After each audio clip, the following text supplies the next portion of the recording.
welcome to the 632nd General Membership Meeting. Please rise for the invocation, followed by the national anthem and the PMAP hymn.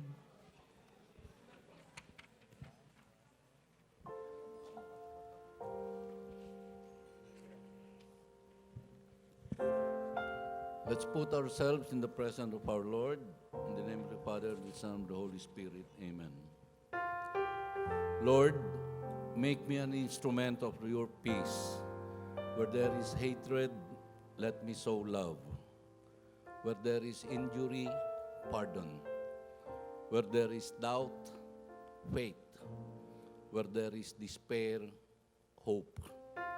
Where there is darkness, light. Where there is sadness, joy.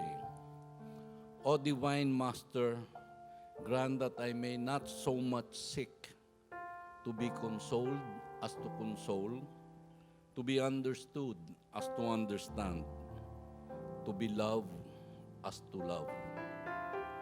For it is in giving that we receive, it is in pardoning that we are pardoned, and it is in dying that we are born to eternal life. Amen. In the name of the Father, Son, and Holy Spirit.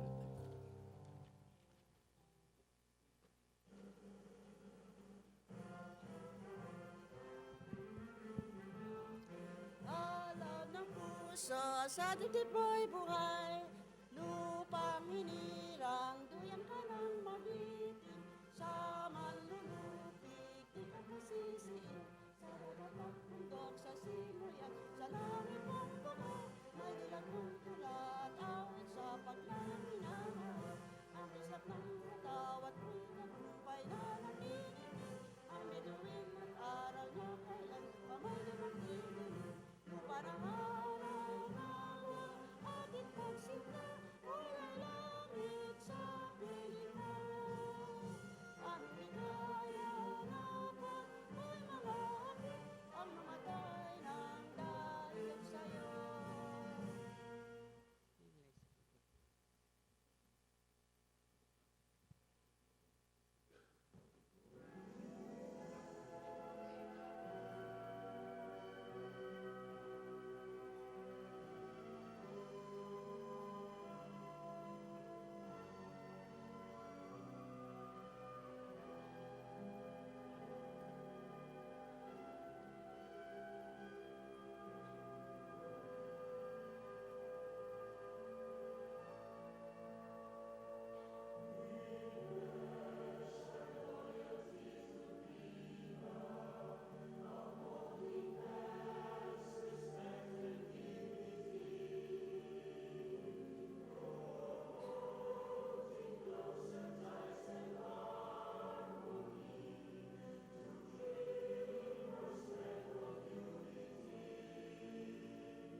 You may now be seated.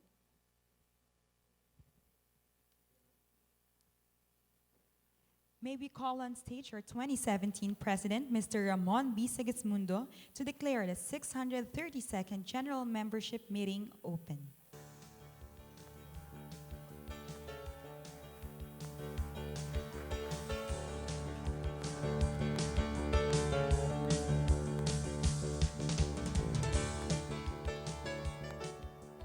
Good afternoon, PMAPers, ladies and gentlemen. I'd like to declare this Kara, anong number? 632nd PMAP GMM Open.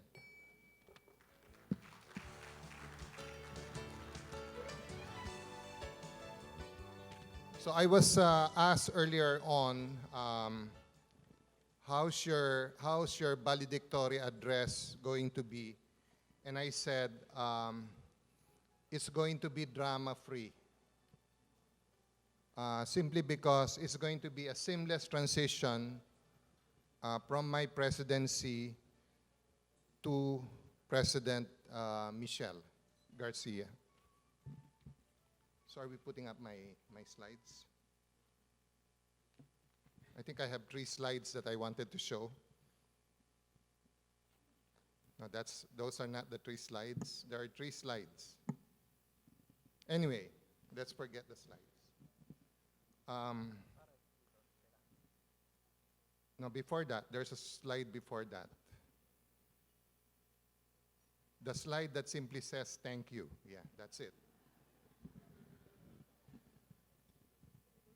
So what's running in my mind? Well, I just wanted to say thank you to everyone, and I've tried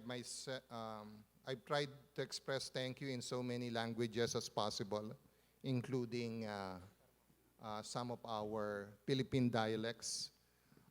Unfortunately, Cecil, my secretary, and I just got to manage 4 dialects. Probably there's more than 4 dialects that we have.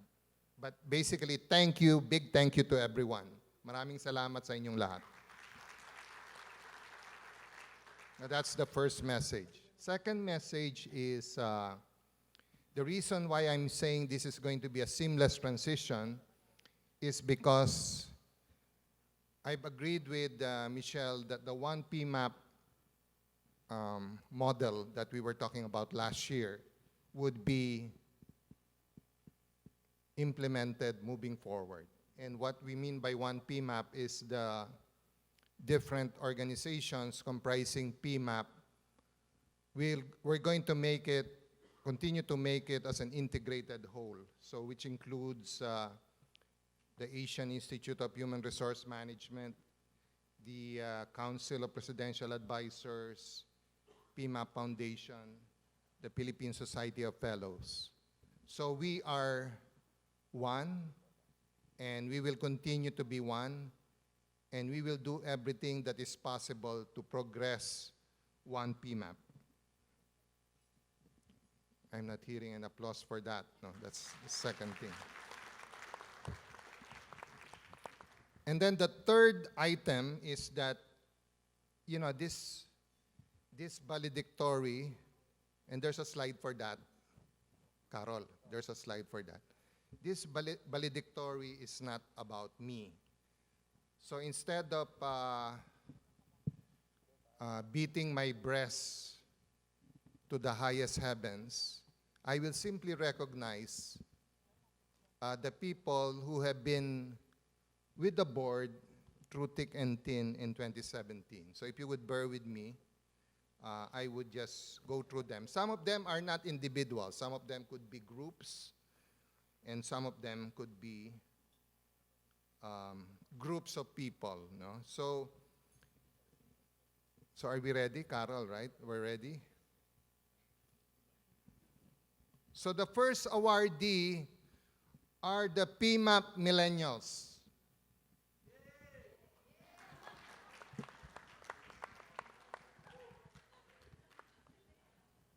And we're paying this tribute to the Junior People Management Association of the Philippines and the millennial population it represents. And in recognition of their dynamism, freshness, enlightened restlessness, and positive disruptive spirit that will always make PMAP sustainably successful in the many generations to come. So representing the PMAP Millennials are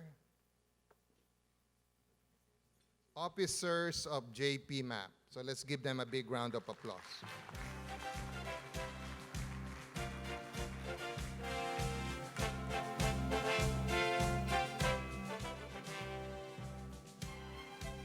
By the way, we don't we don't really like that music because we said it was going to be drama-free. When I told that to the staff earlier on, they asked, so does that mean it's also no frills? No frills? So I said, well, wala na si Felix sa board, kaya pwede na yung frills. Okay, second awardee, the 2017 Board of Trustees. 2017 Board of Trustees. Who's representing them? Representing the 2017 Board of Trustees are the, sino ba? Dinah Loomis.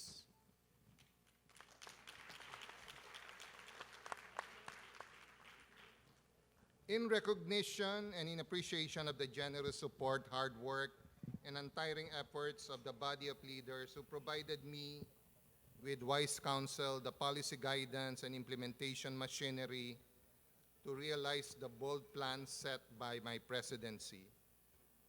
So, thank you, Dina. Okay, the third awardee, the PMAP professional staff.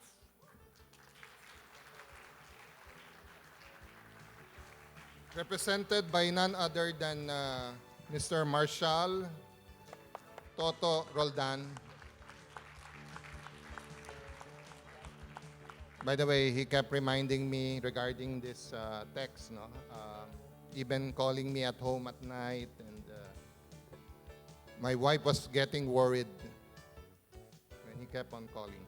Anyway, in recognition of the team of energetic, loyal, and dependable ladies and gentlemen that drives PMAP operations in support of our member first policy.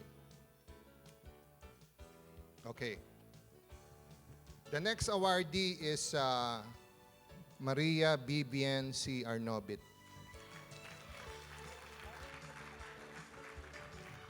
In appreciation of her leadership role and hands-on planning and execution skills that revitalized the People Manager magazine in the course of the 2017 term. Thank you, Bibs. The next one is someone that you know a lot for her significant role in the PMAP 2017 Executive Committee as Board Secretary and helmsmanship of an initiative to build a future-ready digital PMAP. Her 2017 service provides an excellent foundation for her 2018 PMAP presidency. None other than, and by the way, Maidol is here, the tandem, but this is for Michelle C. Garcia.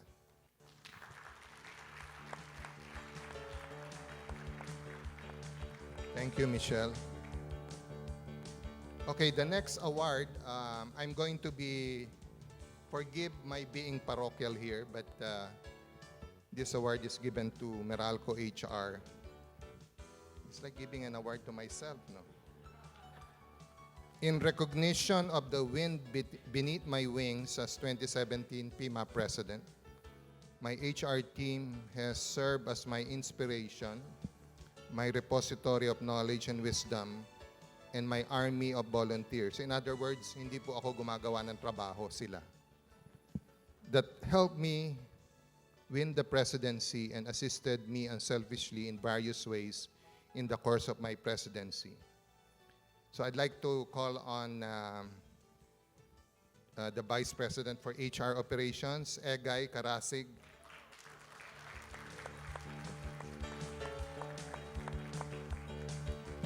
Obviously, he has brought along his department as measured by the decibel level of that table.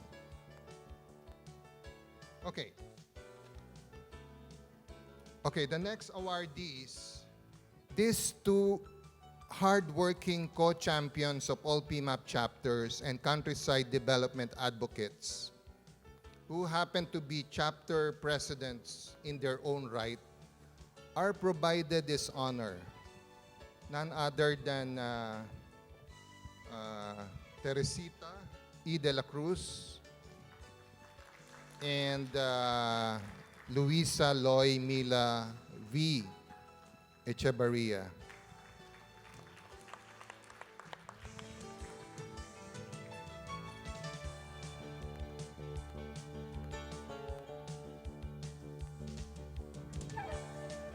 Sila po ang nagturo sa akin na talagang masarap maging miyembro ng PMAP. Maraming salamat, Loy at Tessie. Okay, ang susunod naman ay in recognition of their heroic acts in championing the Mindanao and Visayas chapters while reestablishing countryside development as a vital pillar for PMAP's continuing success. Bibian M. Lawansa and Nenet Teresa N. Mantalaba, represented by Cebu Chapter President. Thank you very much.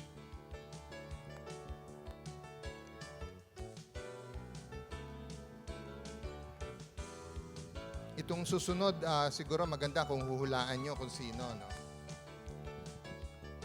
For his wisdom, maturity, and inspiration in providing me with sage advice in my 2017 presidential term, his being there armed me to think big, innovate, and always reach for the stars. PMAP will always need him now and in the future. And I repeat, in the future. Alam niyo na ibig sabihin nun? None other than Nicasio L. Lim. Nick.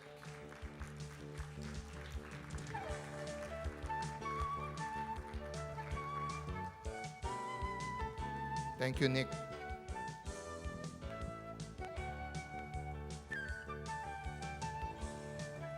Okay, the next awardee is to place on record his contribution during my term. He is not part of the board, yet I think and feel that he's part of it. He is destined for greater leadership involvement in PMAP for the future. But I don't think he's here. Is he here? Wala na. No. Actually, this is Renato Manuel Ato Yao. Okay.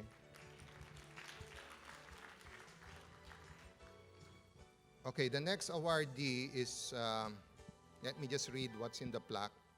A salute to the man who made 2017 happen. His experience, forward thinking, and change leadership helped me immensely in navigating PMAP in 2017.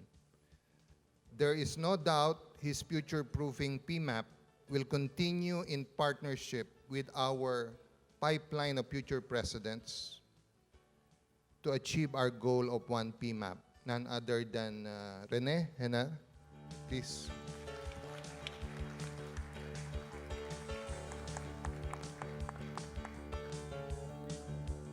Thank you. The next awardee is Sani Coloma. And he's not here, no? In recognition of... he's here. Sorry, Sani. I didn't see you. I apologize.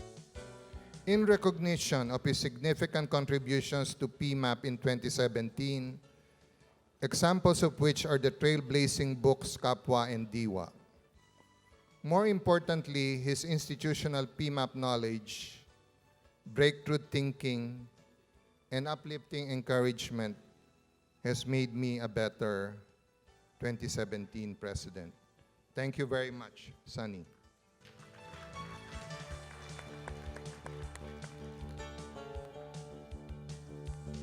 Kanina po sa board meeting, alam niyo po yung board meeting namin, 3 to 5. 3 p.m. to 5 p.m. At towards the end of the meeting, meron pong nag-propose na 2 p.m. to 4 p.m. na daw sa February. At tinatanong nila yung opinion ko kung pwede nang i-move from 3 to 5 to 2 to 4. Ang sagot ko po, wala na si Felix, pwede nang i-move to 2 to 4. Then the next awardee is Felix Dan S. Lopez. In recognition of his leadership role in shepherding the two flagship initiatives, the annual conference and the general membership meetings, he served as a results-oriented leader who gets the job done in the most excellent manner possible. And at the same time, he is a role model of a progressive and reform-minded HR. Mr. Nick Lim, please take note, malapit na yung appraisal di ba? And an inspiration to the PMAP's millennial population. Felix Lopez, let's give him a big hand.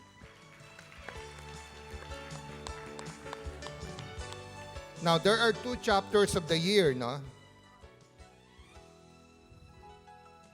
There are 2 chapters of the year, but although I think the professional staff left out one of them. But, okay, I found it. The first awardee chapter of the year goes to PMAP Bukidnon, represented here by their president, Alex Solano.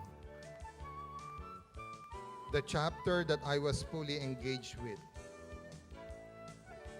Alex and I transformed the Mindanao Summit in Manolo Portage, Bukidnon to a Philippine Summit.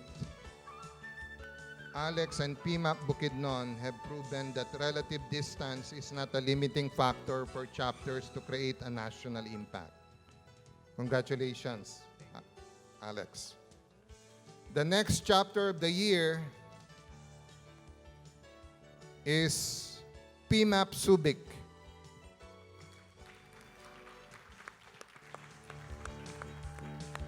Represented here by President Edith,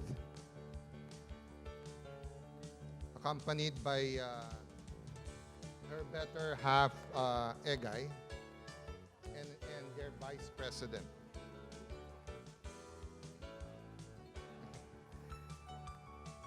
So this chapter has always wowed me in my every interaction with them. Most notable are President Edith's passionate leadership, the strong chapter local government partnership, and the highly attended Project Share, to name a few. Congratulations, PMAP Subic.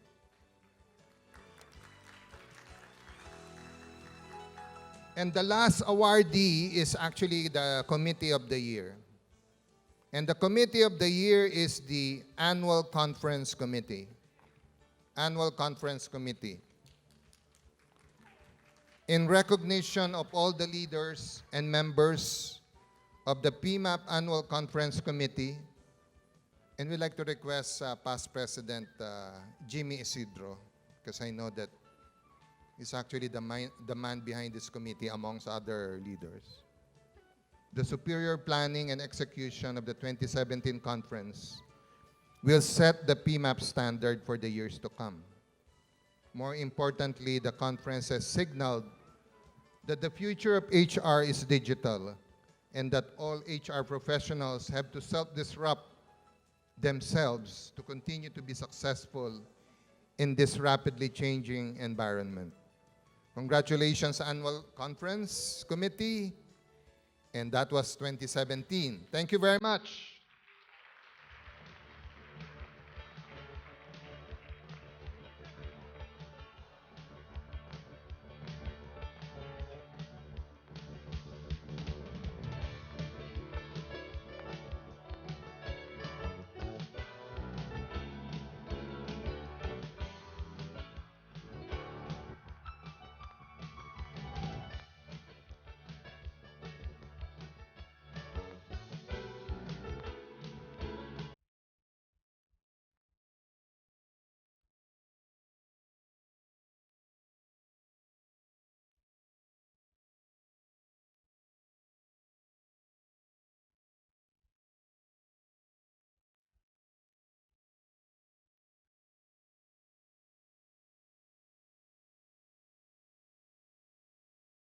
Thank you very much, President Mon Sigismundo. Thank you very much, President Mon Sigismundo. At this point, we would like to call our 2010 President and 2017 Chairman of Election Committee, Mr. Jimmy M. Isidro, to present the 2018 PMAP Board and Officers.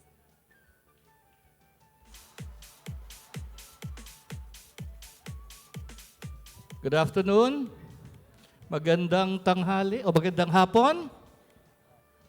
Parang wala na. Good afternoon. Okay pa ba? President Mon, congratulations. Magaling.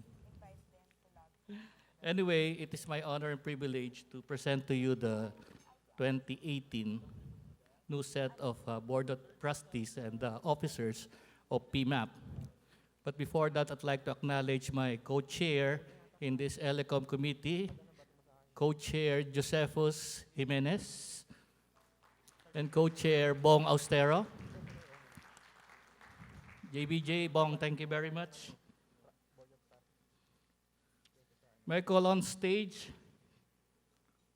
for the induction, Board of Trustee Marvin Adolfo.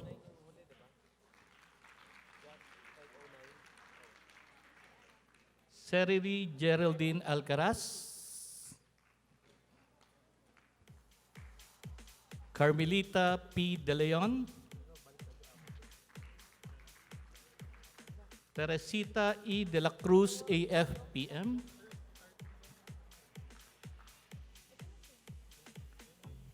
the princess of them all, Princess Guerra,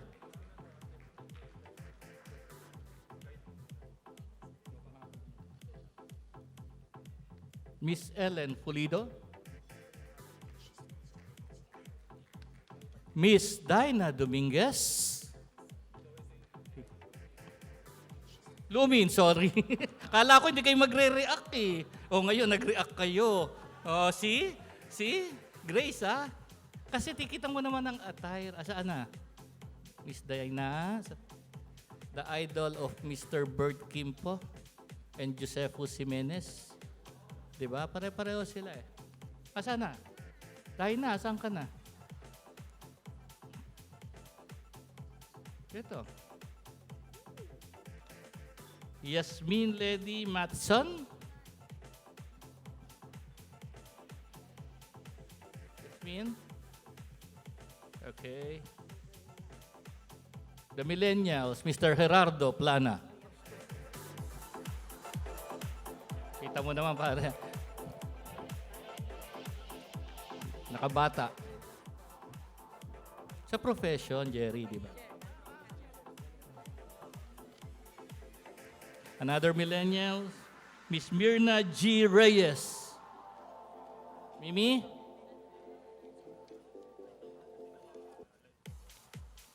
Actually po, dito sa atin, tatlo ng region ng merong president. Hindi pa nagsisimula federalism nito.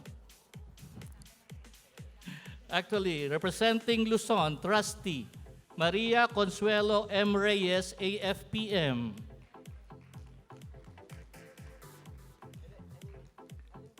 Trustee for Visayas, Maria Louie Homero. And trustees for Mindanao, Alexander F. Solano, representing Bukidnon Chapter.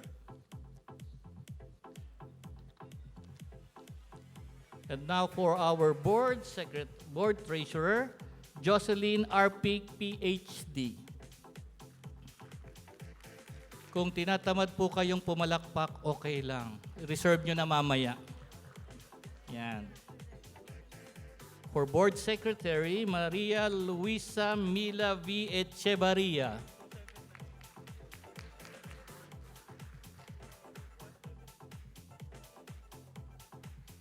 Vice President Michelle G. Guse. Sorry. Yeah. He's abroad. Wala? Japan. And our incoming President, Michelle C. Garcia.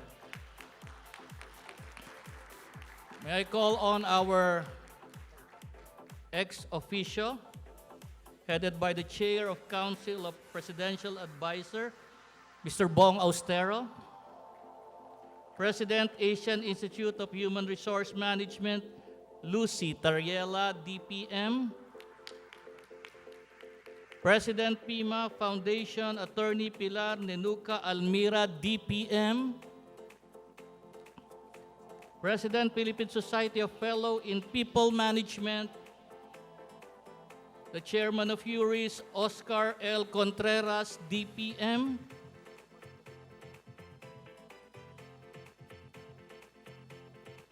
our Executive Director, Rene M. Henner, and of course, our immediate past President, Ramon B. Sigismundo. And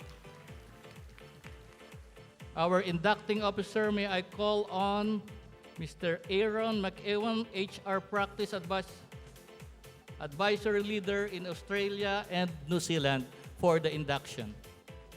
Can we all ask everyone to rise to give solemnity to the occasion?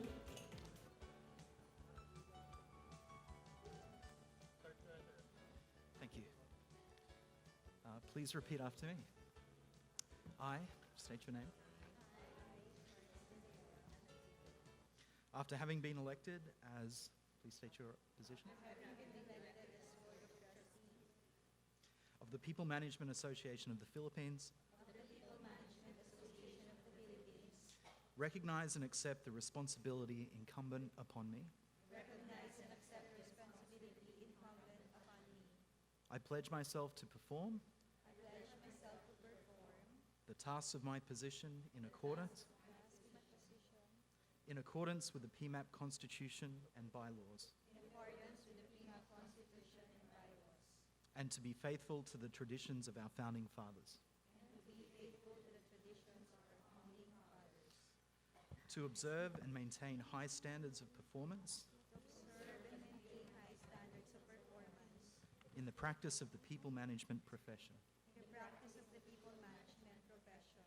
to uphold and protect the principles and objectives for which the association was founded, and to attend all meetings and deliver all results expected of me on time and in the highest standards of excellence. In discharging these obligations, I impose upon myself these responsibilities willfully and conscientiously,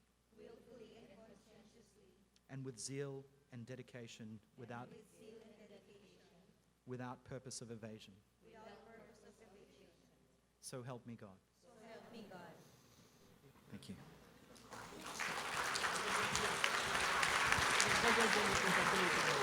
May we call on stage the guests of the 2018 officers for the pinning.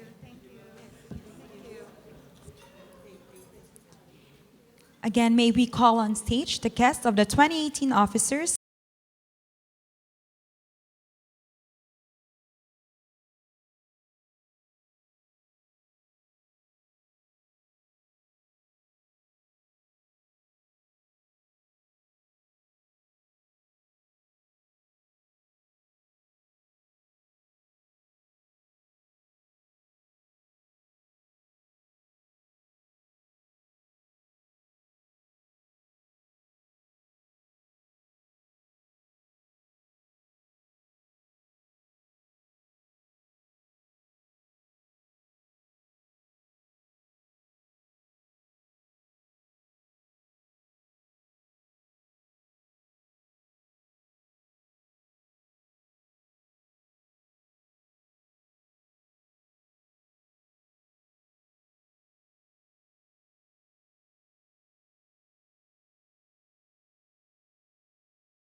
Hindi namin susundin yung script. Oh, ang hirap eh. Oo eh. Sige, kaya mo yan, President. Pero Ginang Michelle. Oy, makinig naman kayo. Yung pong mga past president, di nakikinig. Oh, yung table 15 hindi nakikinig eh. Oo nga eh. You know, President Michelle, I turn over to you the PMAP presidency as represented by, ano tawag dyan? Gabel and the PMAP flag. So, Toto, pakibigay mo lang kay Michelle. Pwede. As well as the corresponding duties and responsibilities that go with it. I hope that the incoming administration will continue to provide the best service that all PMAP members observe and also disrupt PMAP continuously for the better. No? And further, one PMAP. Ano pa gusto mo idagdag ko? Yeah. Okay, so let's give a big hand to incoming President Michelle. Hindi na po. Okay na tayo. So, President Mon, on behalf of all our members in the Philippines nationwide, we would like to thank you and please accept this token as our appreciation for your wonderful, effective leadership of PMAP for 2017. Palakpakan po natin. Thank you.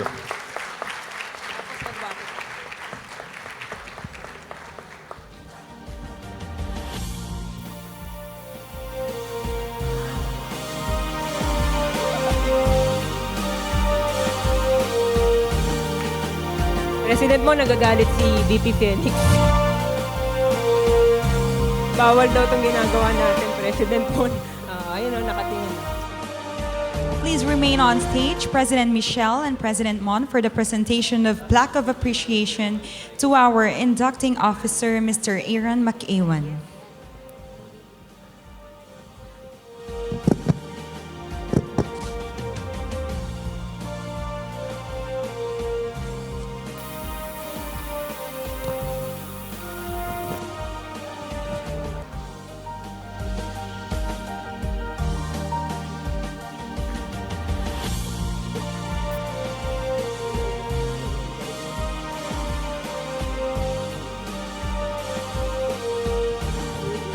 So on behalf of PMAP members, maraming salamat, Aaron, for coming over and inducting the 2018 PMAP Board.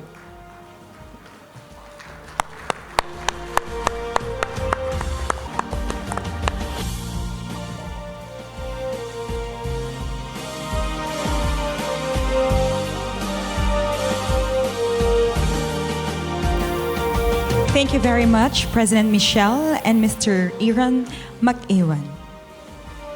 And now, let us now listen to our 2018 President, Ms. Michelle C. Garcia, as she delivers her inaugural address.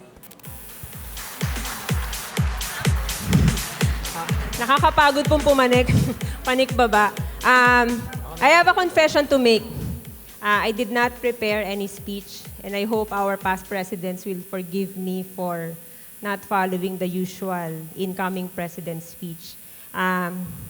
Simula po ako'y na-elect, isa na yan sa bumabagabag sa akin.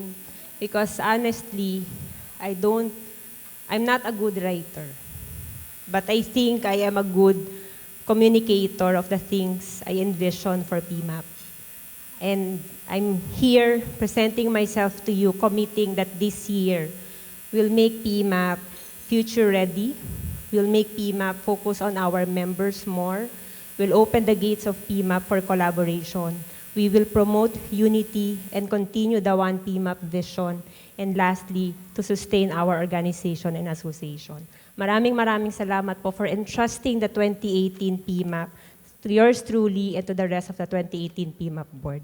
And to share with you our vision for the year, let's watch the video.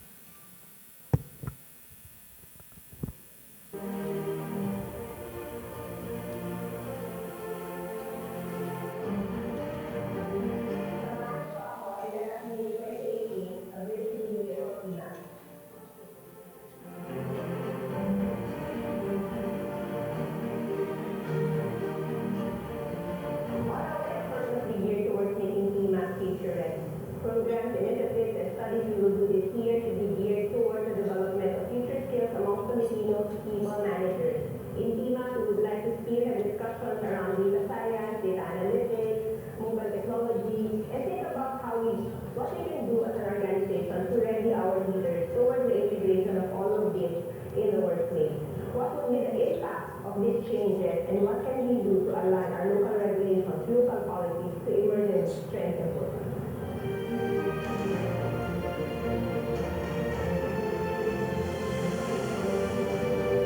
Yes, we're looking at the future, but we also need to keep our priorities straight. We're ensuring we deliver service through outside-in approach and embracing customer-centric mindset with our members at the core.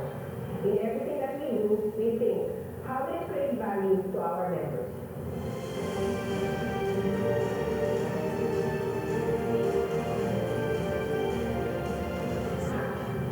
Coming together is a beginning, staying together is progress, and working together is success when we force. I enjoy to model collaborative behaviors and together let us inspire others to work together and through this influence others to join and support our advocacy in DMAC. We should change our mindset and open up to partnerships. Open up to cross-collaboration inside and outside of DMAC. And everywhere we are, we should positively influence others.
The People Manager magazine is going digital. Hi there, my name is Boris Okine. I'm the editor-in-chief for People Manager 2018. And the good news that we have for you is that although we've been producing this official publication of the People Management Association of the Philippines for years in this magazine format, this January 2018 will be a milestone because we are going digital. Everything that you enjoy from this beautiful magazine from cover to cover will also be included in that digital website that we are developing for you to access and browse through. The People Manager digital format will still include your usual editor's portion where you have the editor's insight for society. And the president section will be called Catalyst, both of which will be in video format. We would also like to do interviews of personalities in the HR field. And you will have the typical featured articles we normally have, whether it's a topic about the workplace, whether it's a relevant issue for human resources and organizational development, we will still have that in our digital format. We will still enjoy the same beautiful and substantial content of the People Manager magazine. Our goal is for this magazine, whether digital or printed, to be a source of knowledge for practitioners like you and me, a source of resourceful and useful information that we can share with other people. Because sharing is good, but sharing with digital is definitely better. This issue will be featuring our president, Michelle Garcia, and we'll talk about the direction for this year, focus. The People Manager will also likely focus in a lot of its industry-related topics. For members, by March, we will have a lock-in system, which you will have to find out as we announce it in GMM to follow. But know that only if you're a member can have access to this. But the good news is, for the next 2 months, everything on People Manager magazine will be free in this website. Take a look at the website. It's www.peoplemanager.ph. And when you log on to that, you'll see the videos and you'll see the featured articles. And we have tons of articles installed for you just for this month of May. So go check us out. Again, peoplemanager.ph. Enjoy. To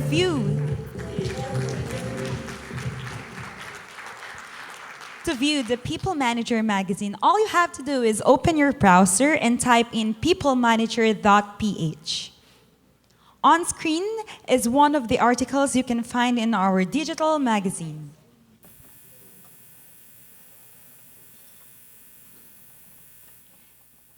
Again, to view our People Manager magazine, all you have to do is open your browser and type in peoplemanager.ph.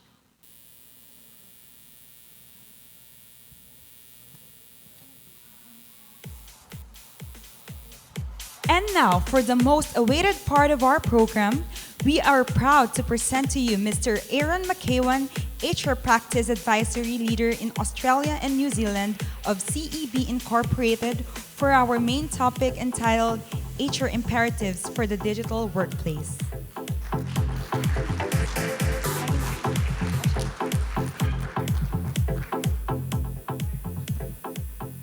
Not sure what's happened here. Can I please have the presentation up? Wonderful. Thank you. First of all, thank you for having me. It's a real honor and a pleasure to be here representing CEB, now Gartner. I'm also a fellow of the Australian Human Resources Institute, and so it's an added pleasure to be here to speak amongst fellow HR practitioners and people managers. The first thing I noticed was the theme of this event being focus. And my goal today is to share with you some recent joint research that CEB, now Gartner, has conducted in association with PMAP to examine the perspectives and views of heads of HR and HR practitioners around the world, as well as here in the Philippines, in relation to what organizations need to do to prepare not only for a digitalized future, but the future of work itself. And the future of work, from my experience working with heads of HR all over the world, is the number one issue, the number one conversation that I'm having consistently everywhere I go. The problem with a topic like the future of work is that it's very big. There is much speculation, a lot of futurist thought. So my goal here tonight is, rather than to share with you some of the scary speculations about robots taking people's jobs and driverless cars and all sorts of amazing things that we expect to happen in the future of work, but rather to focus our attention on what we can do to prepare for that future. Here and now, and in the immediate future rather than the longer term. So I'll share with you the results of the survey and the research that we've conducted. What I'd like to do is share how organizations and heads of HR around the world are thinking about this and compare that with how heads of HR across the Philippines are thinking about it. But I'll also share with you some of the more progressive and interesting perspectives and actions that have been taken by organizations that are tackling this issue as we speak.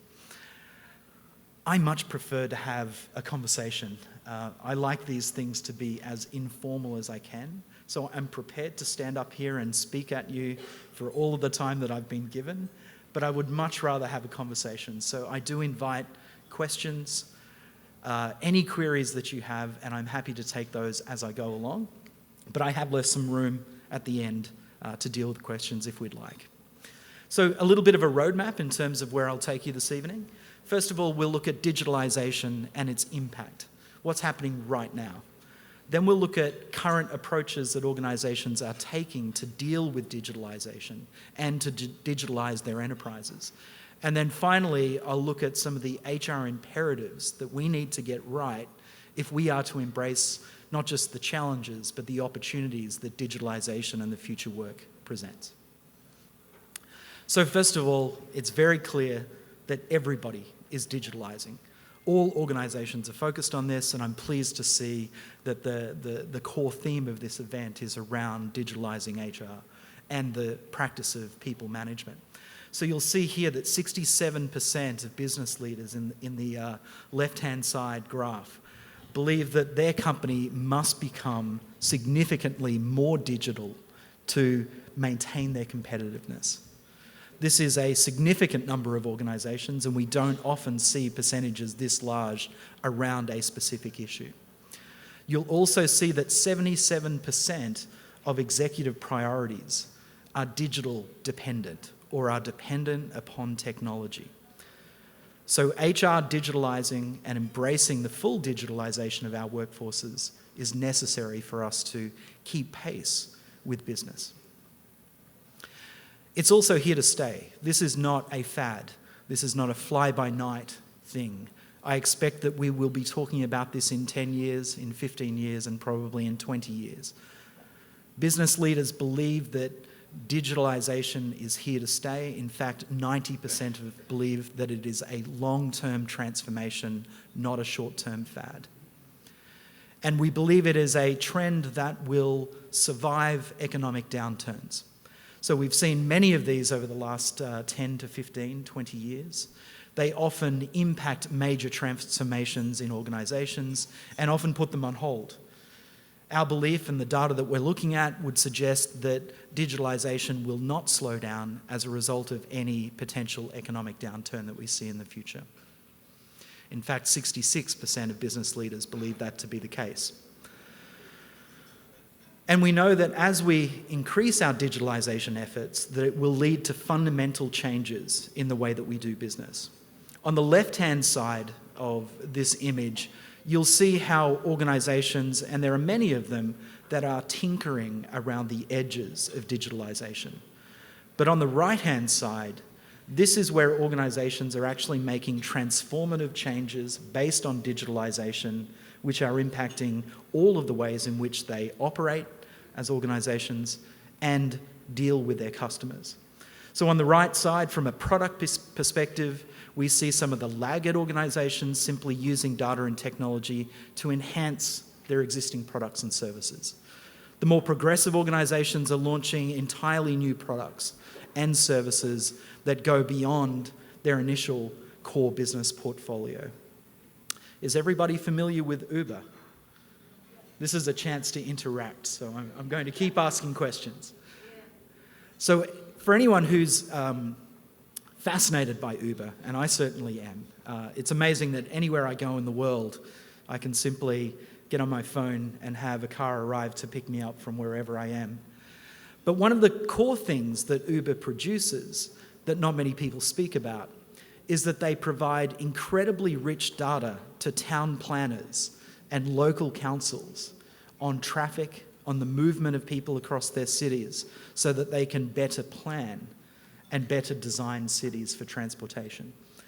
And we'll see many organisations that sell a core product look at the data that they collect through their digital enterprises as an additional service and an additional value add. I suspect that the value of that data for town planning is why many organisations or many government departments have allowed Uber to flourish as opposed to resisting its movement or entry into the taxi industry. The second one is around channels. So many organisations are simply improving their coordination and performance by, again, introducing digital or technological advances. The more progressive organisations are transforming those channels to match customer behaviours and preferences. Is anyone in the audience a fan of Netflix? Of course. One of the things that I love about Netflix personally as a customer is that it is able to monitor my viewing habits and suggest films, television programs and documentaries that I didn't know exist. And it has an uncanny way of getting that right. Except, of course, when my children watch too much Netflix and I get all sorts of cartoons and kids shows being pumped through to me. But that's my fault for not separating the two. Again, this is what customers expect of organisations. They expect not to be thought of as segments, as customer groupings. They want to be thought of as individuals with individual needs and preferences and desires. And so the expectation from customers is increasingly that we as organisations will provide a customised and personalised product and service. Part of what I'll touch on is the increasing expectations that employees expect us to do the same. Who has more than one login or password to use on their computer system at work? Hands up. I don't believe you. There's not enough hands in the air. For anyone who has experienced having to remember 3, 4, 5 different passwords for different systems, you'll understand this desire from a customer's perspective to have a simple experience and an effortless experience. And in fact, if we get this right, not only will you not need passwords, but your laptop will be able to predict the type of work that you are doing and bring up the appropriate programs and permissions to allow you to be more efficient. That's the dream, but we are a long way from that now. And finally, you'll see in the area of operations and workforce that whilst laggard organisations are still focusing on improving productivity, optimising the enterprise activities, and tinkering around with processes, the most advanced organisations are making broad improvements, not only in one, but in several areas of their corporate functions. And the really smart organisations are focusing on delivering an effortless experience, not just for their customers, but for their employees, to ensure that they remove the barriers to efficiency. So what I'll do now is I'll talk a little bit about what we're seeing and some of the implications of this. We know that digitalisation is transforming work, and it's transforming work in several very significant ways. So you'll see the top 5 or 6 areas here that employees' expectations, much like their expectations of services like Uber and Netflix, are about wanting a simpler and more personalised experience. So the first one, at 52%, employees tell us that they need better upskilling. They also need to be able to do their work faster with less disruption and less of those annoying process issues. They want to spend less time on unnecessary processes, and they want better data to do their job more effectively. And of course, they also want more flexible working arrangements so that they can avoid what I've come to know as Manila's traffic problem. It must be one of the longest commutes from the airport that I've ever experienced, and I'm sure you're all familiar with it. Now, if we think about the hours lost for employees who have to come to a physical location, they are hours lost in terms of workplace productivity, but they're also hours lost with children and family and loved ones. These are going to become incredibly important issues as time goes on. So what I'm going to do is pull out 4 of these, and you'll see that the 4 are the ones coloured in dark blue. I will touch on the need to spend less time on unnecessary processes, but I want to touch on these 4. And when we look at how these fit into broader shifts that I just described that are shaping digitalisation, we see that the first couple fit into something that we've found occurring across the world, and that is that everything is accelerating. Everything is moving faster, except large organisations. As organisations grow and their processes become complex, their systems intertwined, they start to slow down and become potentially less competitive. This is why large organisations are very fearful of startups that can move more quickly, have less bureaucracy, have a culture that is more inclined to be adaptive and to be aggressive in terms of growth. So demand and skills change at a faster rate, and new capital-light competitors can scale very, very quickly. Large organisations are very fearful of this, and they are looking to how they can ensure that their workforce has the skills and the adaptability and agility necessary to move fast and innovate, to keep pace with their competitors. The second grouping includes data reliance. So customers rely on data, especially from their peers, for purchase decisions. The days of going on to a lot to select a car and to listen to the salesperson tell you why you should buy the car, these days are very quickly coming to an end. Most consumers have done extensive research online before they engage in the sales process. They know what they want, how much they want to spend, what their budget is, and what their position is in terms of negotiation. This is changing the way organisations need to interact and react to customers. We're also seeing managers and employees using data for virtually every business decision. Are there any sports fans in the room? Anyone watch team sports? So for those who are interested, I'll share an anecdote. For those who are not interested in sport, just bear with me for 2 seconds. One of the things that we notice in elite sports is the collection of data that is often collected via wearables for sports people on the field. So we monitor them both in training and in performance. And we are looking at everything from their own performance to their health, their well-being, their fitness, etc., etc. And if you're a coach of an elite sporting team, you will have a dashboard that provides to-the-minute data on how each of your sports people are performing, both in practice and in the game, and increasingly whilst they're at the pub having a beer. So that gets tricky if you're a young person into elite sport. We are very quickly approaching a time where these same tools will be available for managers. So if you are a manager of people, wouldn't it be great to see in real time how your people are performing in terms of productivity? If safety is an issue in your organisation, wouldn't it be great to know if your employees are at risk of a momentary lapse in concentration?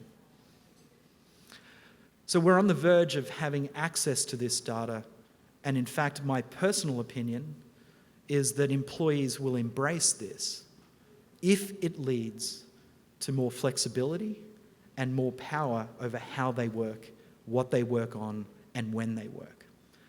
So there is a strong indication that particularly millennial employees will embrace technology that reduces their privacy if it provides them with an effortless work experience that is tailored to them personally.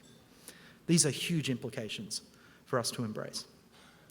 The third set is around internal and external boundaries blurring. So functional boundaries and hierarchies give way to fast-changing matrices, and employees pursue flexible roles, employment models, and career paths. In fact, we may need to get used to the fact that employees are not employees, that we don't own them, but we simply borrow them from a marketplace for their capability and experience at a particular point in time. Many of you may have watched the State of the Union address. I did, unfortunately. That's just a joke. But one of the things that is very interesting about the changes to the US tax system is that they will impact the way in which professionals in particular work. So think doctors, lawyers, etc. So the new tax changes actually promote a more flexible way of working. It promotes self-employment. So we see this as a trigger for an already fast-moving gig economy to actually speed up. In Australia, where I'm from, the fastest growing segment of the gig economy is actually professionals. So whilst we think of Uber drivers and we think of people who clean our houses or we rent out our rooms on Airbnb, in fact, the fastest growth rates are in highly educated, highly trained professionals who want more flexibility. So this is something that we, as a function, whether we are people managers or HR professionals, will need to manage and be aware of. So now I'm going to get into some of the comparison data. So this is where we compared the results of the perspectives of heads of HR around the world with those of heads of HR in the Philippines. So the dark blue bars represent Philippine heads of HR, and the small blue dot represents global heads of HR. So when we looked at some of the top business drivers around tech, skill, and reward, we found that there were remarkable consistencies across most areas. So you'll see that I've just realized I'm really struggling to read this. My glasses are not strong enough. The technologies that employees use to complete their work is the same. And if we go from left to right, we're seeing quite a close match. However, there are two areas of discrepancy which stand out to me. The first one is significant, and it's around benefits. So essentially what this tells us is that the 60 or so heads of HR here in the Philippines that we spoke to believe that a way of dealing with increased demand for skills around technology, is to focus on changing the way that we reward our people. I'd be really interested to speak to some of you about where that comes from and why we're thinking that. Whereas in the rest of the world, that is not seen as a major area of focus.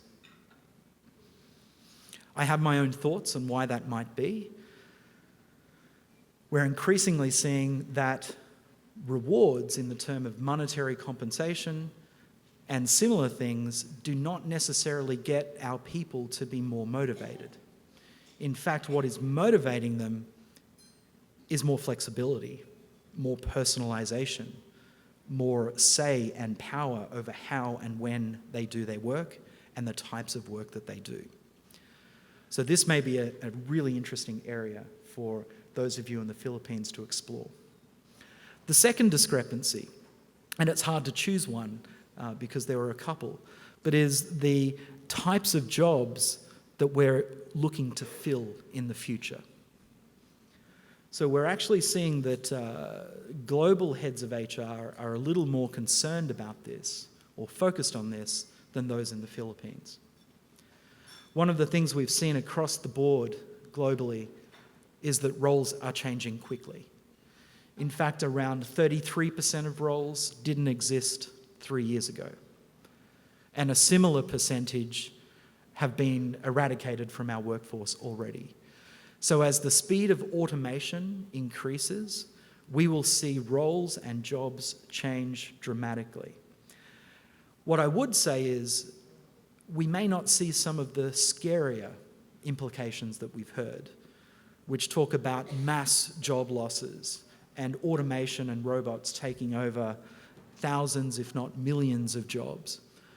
However, what is certain is that we will have to increasingly get used to working alongside robots and alongside technology. That technology will enhance the work that we do. So there will be a significant shift in how our jobs are done. And we will need to accelerate and help our employees to get used to working alongside robots, working alongside artificial intelligence, dealing with more data, and being more comfortable with the application of data in their work. Those things are certain. So I spoke about replacing jobs and the risk of automation. It is very real. And again, we see a significant difference between heads of HR in the Philippines and heads of HR around the rest of the world. 34% of heads of HR in the Philippines believe that automation, I read that wrong. Heads of HR in the Philippines believe that up to 34% of the workforce will be automated. Only 14% of global CEOs see that being the case. And then if we look at within the HR function itself, 32% is the number for heads of HR in the Philippines versus 14% around the rest of the world. So again, hopefully I can catch some of you after this event to get a sense of why is there a fear of this level of automation. We've also noticed that for many organisations there is a clear lack of strategy to address this disruption. And perhaps as a reflection of the previous slide, it would appear that Philippine heads of HR are actually a little more prepared and are thinking about this in a more progressive way. So what we see here is that the average 49% of heads of HR around the world do not have a strategy. I'm talking about the Philippines here, versus around 65 to 70% of global heads of HR who don't have a strategy. So this is very, very good news for the Philippines. You're thinking about it, preparing for it, and in fact have a strategy in place. At least that's the case for almost half of your organisations. When we look at those organisations that do have an organisational strategy but recognise that it is insufficient, we're looking at around 33%. So one thing is clear, whilst more Philippine organisations have a strategy, there is some concern that it may not be the right strategy for the future. And there is a small percentage, 17% of you, and maybe some of you are actually in the room here tonight, that have a strategy and believe it's sufficient. And if that's the case, please come and talk to me. I would love to hear what your strategy is. So, what's our mandate? One of the interesting things we did with this research is that we could compare the responses from heads of HR with those of their CEOs to look at where there was a discrepancy. And what we found when we spoke to CEOs is that they want their heads of HR to spend their time on recruiting more non-traditional talent pools, improving the employee digital experience, reassessing processes and decision-making across the organisation, changing roles and competency models, and focusing talent acquisition strategy on the acquisition of digital skills. So this is what our CEOs care about. How's this reflected here in the room? So for example, if I were to say that for CEOs around the world, the most important thing is to recruit more from non-traditional talent pools. Hands up if that is the core priority at your organisation from a people management perspective.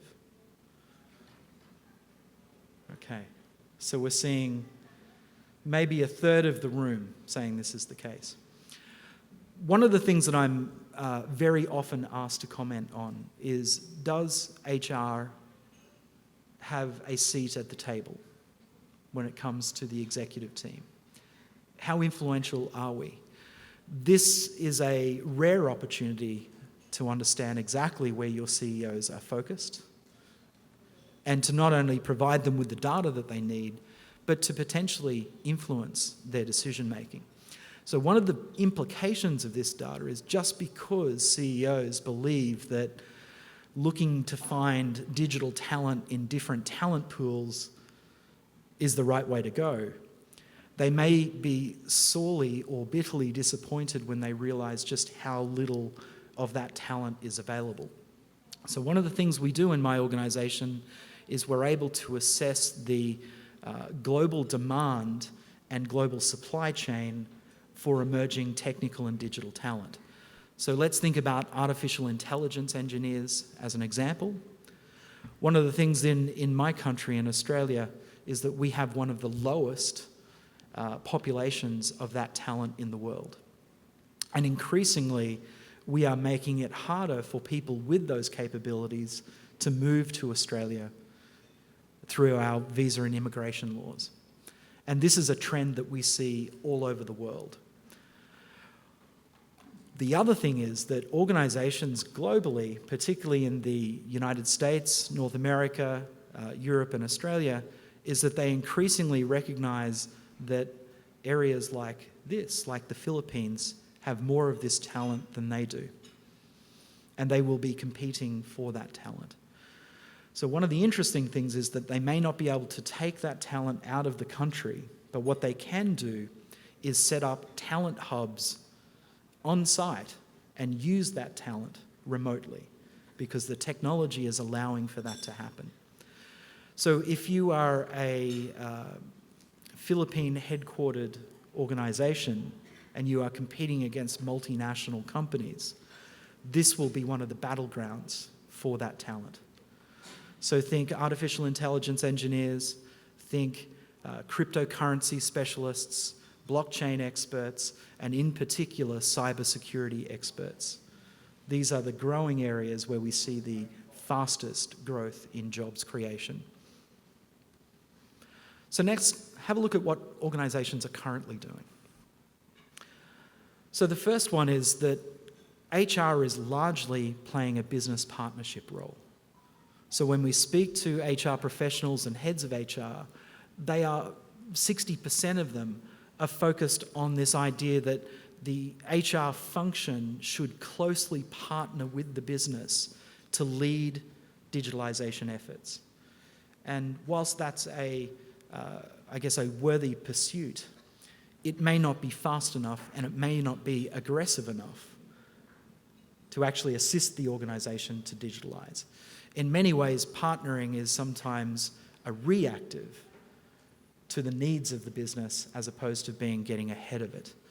So you'll see there that business partnering is essentially based on two things: improving HR operational efficiency through new digital technology and processes, and on the right, quickly responding to changing business needs and requests.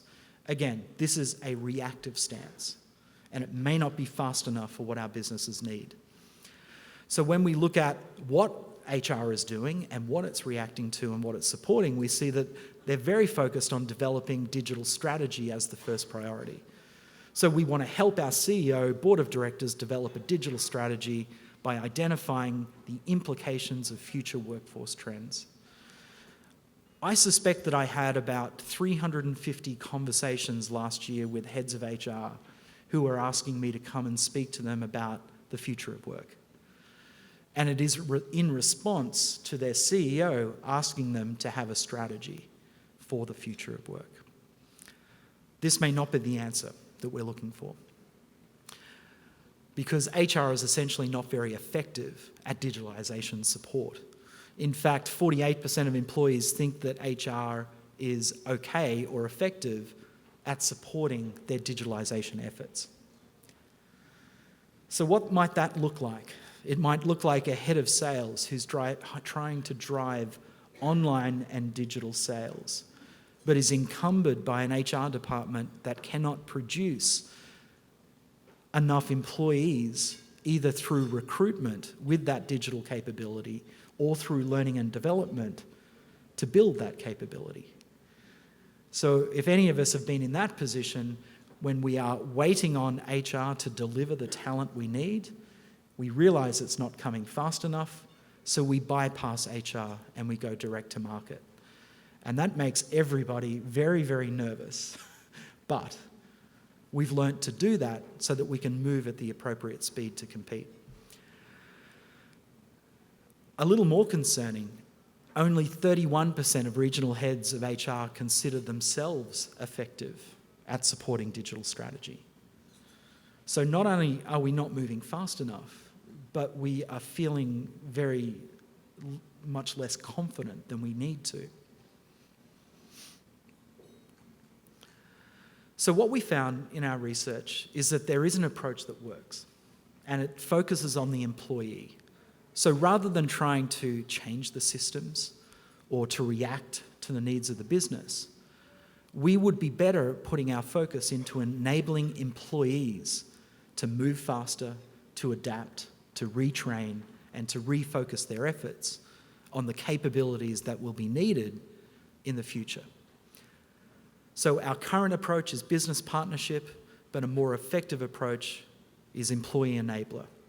And this is characterized by regarding the business, anticipating changing needs, and guiding the business in preparing for them. We have to be ahead of the curve, not reacting to the needs. And secondly, identifying the desired employee experience of HR and digitalizing HR processes to enable that. So in HR, we need to, or in people management more broadly, we need to think more like Uber. We need to think more like Netflix. How do we deliver an effortless, personalized, real, and customized experience to our employees that enables them to learn the new skills that they need in real time, the way that they want to learn, and to build the capability and networks that are going to be necessary to perform in a vastly different looking organisation and a vastly different economy across the next 5 to 10 years. And what you'll see along the bottom here is the maximum impact of different types of HR digitalisation support on a concept that we call enterprise contribution.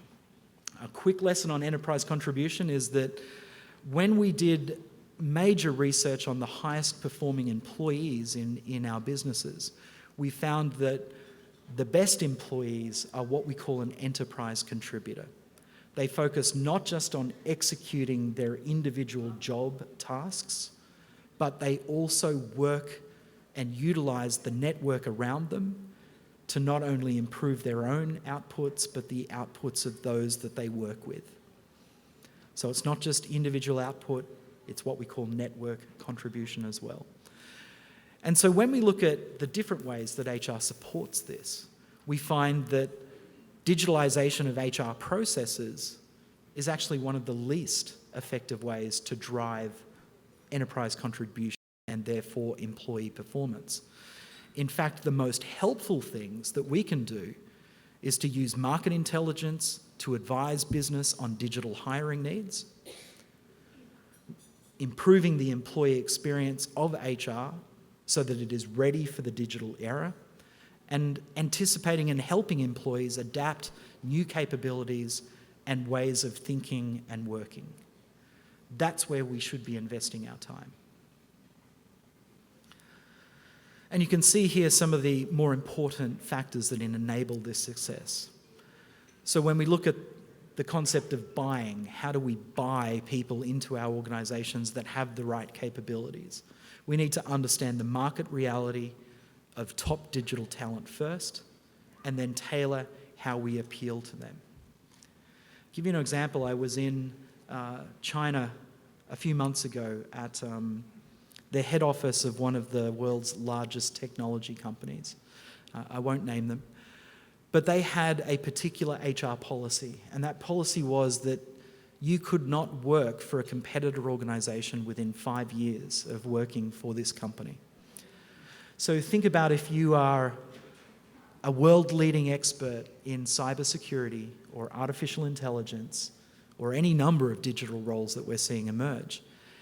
And part of the value proposition of coming to work for this company is that you can't work for Google or Amazon or Uber or any of the world's leading companies.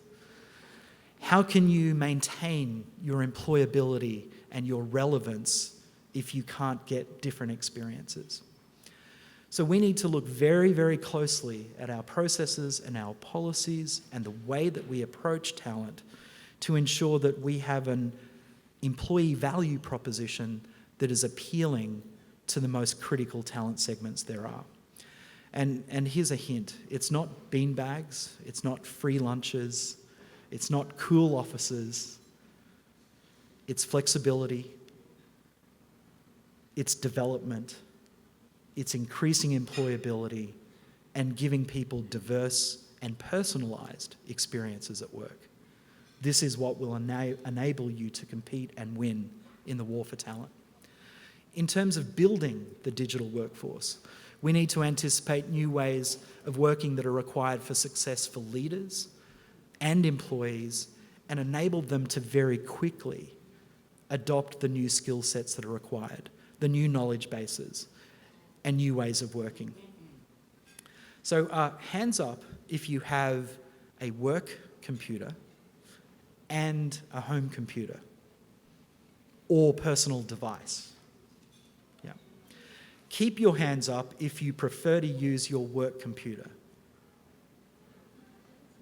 I hope there's no hands up. And if there are, I want to come work for you.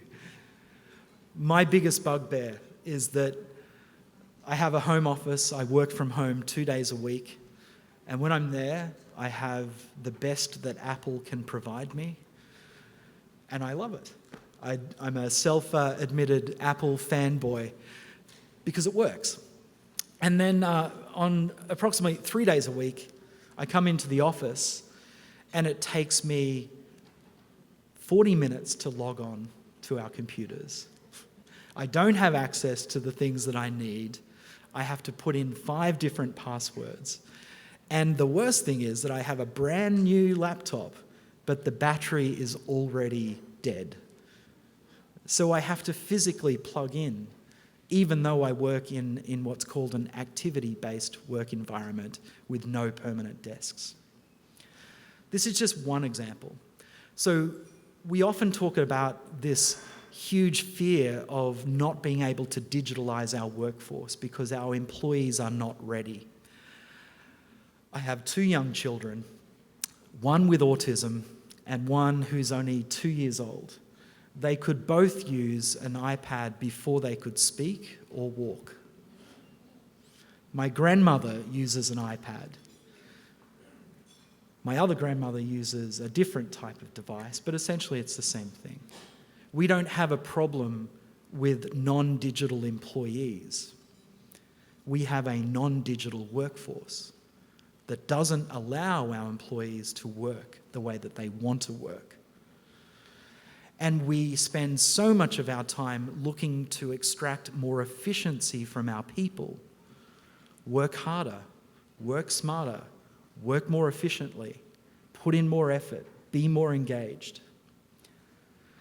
Think about the opportunity to reduce inefficiencies by simply enabling them to have the type of technology that will support the way they want to work. There are the real gains to be made. And then finally, building digital HR services. Consider first how employees and candidates want their experience with HR and the organisation to improve, and then look at how digital technology can enable that. If I need to learn cybersecurity expertise to be effective at my job, to what degree is the L&D department pushing that learning to me? And more importantly, do I have the time to learn? This is the biggest killer. People are working longer and harder than at any other point in history, except for the Dark Ages when we sent children into coal mines.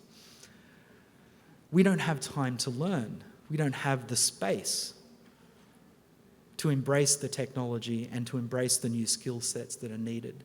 So we have to find a way of allowing people to continue to do their work, but to also learn and develop. And dare I say, we have to get comfortable with people maybe learning some of these skills not in our organisations, but potentially in our competitors' organisations or other employers. We need to get comfortable with letting them go and letting them grow. So, the imperatives for HR when it comes to this digitalisation journey are threefold. We have to ensure that we can buy the right digital talent into our organisations. In the middle, we need to be able to build that digital workforce very, very quickly. And we have to build digital HR services that support a digital workforce. So what I've done here is shared with you some of the things that we are seeing progressive organisations doing. I won't spend a lot of time on this, but just give you a little snapshot. So there's many ways that we can improve the supply of critical talent into our organisations. And again, we see a lot of consistency here between Philippine heads of HR and heads of HR around the rest of the world. But in the Philippines, our focus is on enabling new internal training programs. And that's not inconsistent with people around the world. The trick is, how is that training deployed?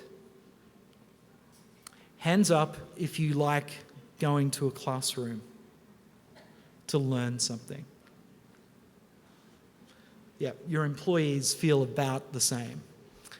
Hands up if you like to, so for example, has anyone ever looked at a YouTube video to work out how to build something or repair something in their house? Yes. Much more hands. That's how people want to learn. I didn't know that I needed to fix the sink in my house until it broke. But then when I looked at the cost of getting a plumber to come in, I quickly wanted to learn how to fix my sink. And I did. I looked at YouTube and I found the answer very, very quickly. Didn't do a perfect job. In fact, my wife told me to get the plumber in, but that's not the point. Point is that I tried, and most employees will, and on their second go, they'll get it. We have to enable this type of very fast, on-demand learning through the channels that we prefer. Another irony of my own organisation is that I like to listen to podcasts and webinars. And I live in a city that's a 3-hour train ride from my office. On that train ride, I want to learn the things that I need to learn for my job. But unfortunately, I can't access our webinars. So there's a missed opportunity for me to actually improve the way I learn. If there is a traffic problem in Manila, which I've heard there may be, a lot of people are sitting in traffic. What a great place to learn the skills they need for the future. Can we enable that? So we have an example here from Philips, and they use data to understand their target talent. So this is in the acquisition space. So they advise on the creation of new candidate profiles using labour market data. So this is the recruiting equivalent of Netflix. What they do is that they understand the personas of the critical talent that they need, and they target their advertising, their outreach programs, and their acquisition strategies towards those personas. And you'll see a little example of a target persona there. They understand their needs, their wants, their fears, their admired traits, the number of years experience, what motivates them in their career, their engagement preferences, their media consumption, channel usage, etc. So in other words, what Philips does is that they cyberstalk all of the key people that they want to bring into their organisation, and they reach out to them in a very personalised way. Pretty much like modern dating, I hear. I'm not involved in that, but I hear it's much the same. So the next part is looking at how we retrain employees at work, and particularly those who are at risk of being on the negative side of this revolution. So those who may no longer be the people we want in our organisations. But if we could retrain them, perhaps we could keep them in our organisation and avoid some of the PR disasters that we know come along with this. So investing in training employees for other opportunities in the organisation. Again, it's not wrong. We want to retrain these people. But I question whether the right trick here is about training. How do we think about reskilling people in different ways? Do we provide people with the opportunity to shadow and observe the new talent that we're bringing in with the digital capability that we need? Are we focused on how we impart that knowledge to those people who most need it? So again, these are the opportunities that we have. And you'll see an example here from DBS Bank. And they have a three-part approach to reshaping mindsets and culture to enable this type of process to happen. So first of all, there is some training. They learn through education. So they're trained on a different type of skill though. In this case, human-centered design. So they're not trying to impart hard technical skills here. In fact, what they're trying to impart is an ability to adapt and thrive in a world that is less certain and moving faster. Then you have learning through experience, like I said. They are encouraging people to observe and shadow and engage in projects that build their capability. But in order to do that, they've had to allow people the time to do this. They've had to let go of hoarding them in the areas of the organisation when they're needed now to ensure that they have the future skill set needed. And they learn through exposure, observation, trialling, testing, throwing people into the mix. And then finally, we may have to look at reshaping HR from the outside in. So if we are really, truly going to create an HR system that supports an effortless employee experience, then we need to reshape what we do. So when we look at the maximum impact that can be gained, and you'll see this on the right-hand side, digitalising our HR processes, in fact, only gives us a 2% lift on employee performance. What gives us the real lift, 38%, is improving the user experience of HR. No more multiple passwords. No more multiple systems. Make it easy to take leave. Make it easy to engage with training. If there's something that you want your employees to do from an HR experience or an HR perspective, make it easy. If it's not easy, it won't happen in a world that's moving too fast. So I cut my teeth very early in my career in web design. I wasn't a web designer myself, but I worked as a L&D leader for a website company back in the early days. And one of the first lessons we learned about websites is that if you have to create too many clicks to get to the information that you want, your website will fail. So we need to think like that. Who has a problem with getting managers to complete performance reviews? Hands up. Yep. Make it easy. Don't make it a laborious process with multiple pages, different systems, and don't make them remember a year's worth of activity that they scrambled to put in a system at the last minute. We have to make these systems intuitive, iterative, and easy to use, and to be able to be accessed at the time we need it. I was in London last week. My performance reviews were due to be implemented into the system while I was in London, and guess what? I couldn't access the system because I left my laptop with the broken battery sitting on my home desk and took my iPad with me. Now, it was my fault, but if I could have done it on the iPad, it would have been in the system. So that's my first job when I get back. I apologise to any of the HR leaders who know how challenging it is when their leaders don't do what they're told.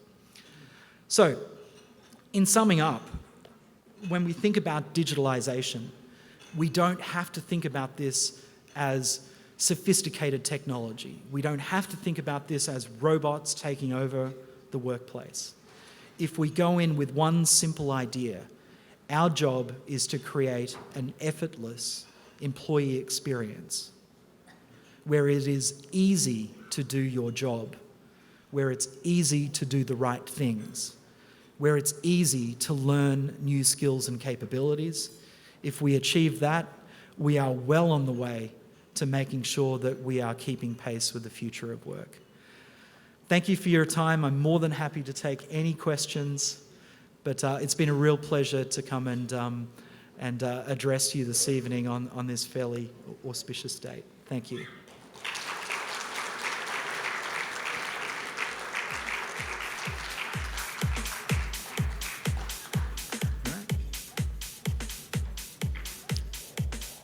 No questions, so thank you.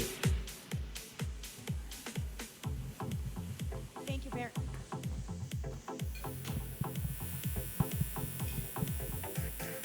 Thank you very much, Mr. Aaron McEwan. At this point, the data was presented was a collaborative work done in 2017 by CEP Incorporated and PMAP. We would also like to take this opportunity to thank Ms. Nancy Gotidok of Meralco for facilitating the partnership.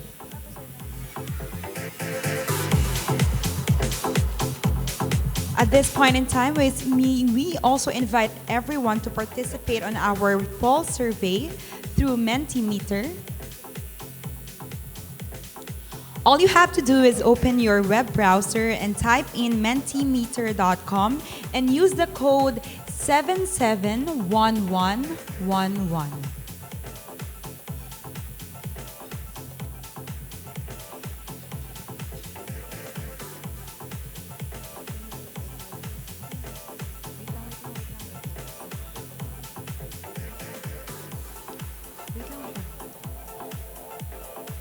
Again, may we invite everyone to participate in our poll survey through Mentimeter.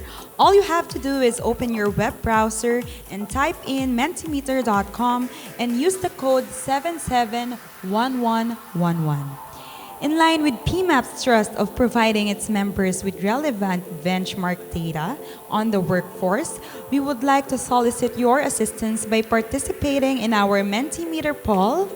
The aggregate results are designed to provide an overview of the company's current attrition rates. Your responses and identity will be kept confidential as all answers will be collated and analyzed as a group of responses rather than individual.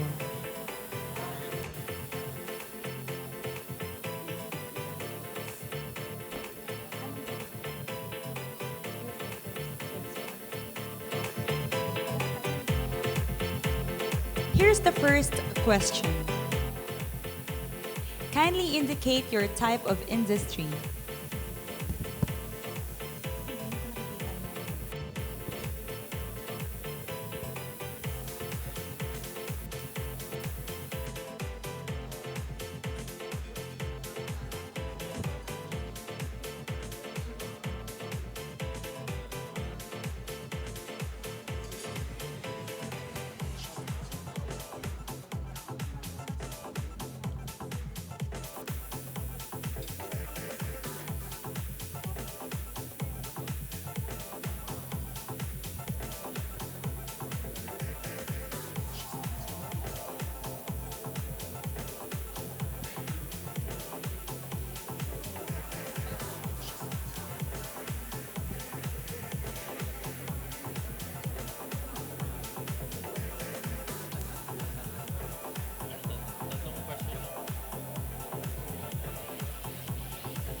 Next, kindly indicate the size of company in terms of assets.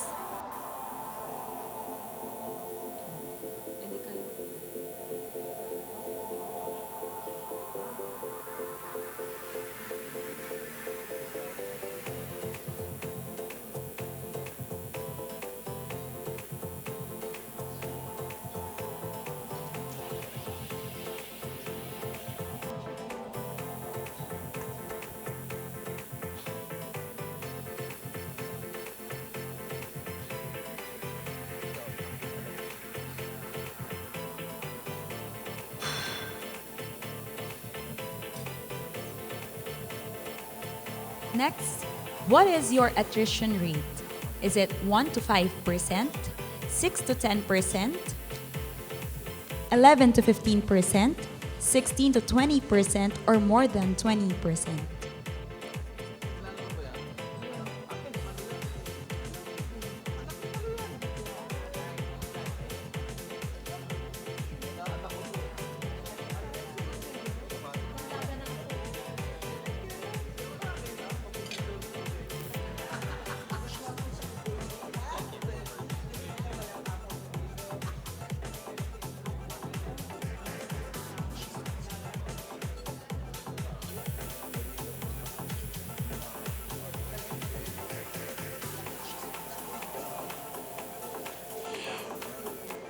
Thank you everyone for participating.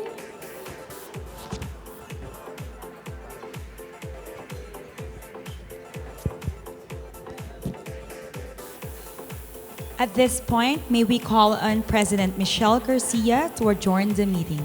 All right. I'd like to end our GMM this afternoon in a different way. Alam ko po that some of you, most of you are already eating or are outside getting food. But may I request everybody who is inside the hall to please stand up. Yan. Pasensya na po at inaabala ko ang inyong pagkain, but please stand up. And then, can you please join me here in front? Yan. Dito po tayo. Dito. Oo. Yan. Oo. Yan. Trusty Dinah, please invite people to come over here. Attorney, JBJ, I need you. Yeah. Hindi po tayo magsusumba. Hindi po yun. Oo. Hindi po. Attorney, I need your help. On stage, attorney. Ayan. Oo. So, we will end our GMM today in a different way. Diyan ka lang, attorney, ha? I need your help. Oo. Lahat po tayo, yun nandun po sa likod. Lapit po kayo. Lahat po ng hindi... may we request everybody join us here in front so that we end our GMM in a happy, wonderful way. Di ba? And while you're all gathering up, I'd like to recognize the presence of Darwin Rivers. Yan ha. Darwin Rivers is the president of the Philippines HR Group, the biggest online community of HR, 80,000 subscribers. Ayan po siya sa mga hindi po nakakakilala. Si Darwin. Darwin, welcome to PMAP GMM. His first time to attend GMM. Welcome to PMAP. So again, everybody, dali. Yan, okay. So ready tayo ha. You know, I said to myself, this year, we will really make people appreciate PMAP better. Dapat proud tayo na PMAP tayo, di ba, attorney? So ang gagawin natin, magsasabay ako, I am proud to be PMAP. Yan, ganyan, attorney, ha? 3 beses. Pero dapat kayo din. Alright? Promise. Dapat malakas. Because I will not stop. Ha? So 3 rounds, ha? Sasabihin ko, si kaya mo yung attorney. 3 round. Ha? Sabay-sabay po tayo, ha? I am proud to be... PMAP! I am proud to be... PMAP! I am proud to be... PMAP! Magandang hapon po sa inyong lahat. Our meeting is now adjourned. Ay, may nakalimutan. Ito daw po, inutusan ako. Our next GMM is on February 23. February 23, it's a Friday. We are Bakit? Ayan, tanungin mo, attorney. Bakit? Dahil po, we have a special guest in our next GMM. Dr. Peter Senge will be joining us in the next GMM. February 23, 10 o'clock, 3 p.m. We will announce the details very, very soon. Very affordable. Maraming salamat po and I hope to see you again in PMAP GMM. Thank you.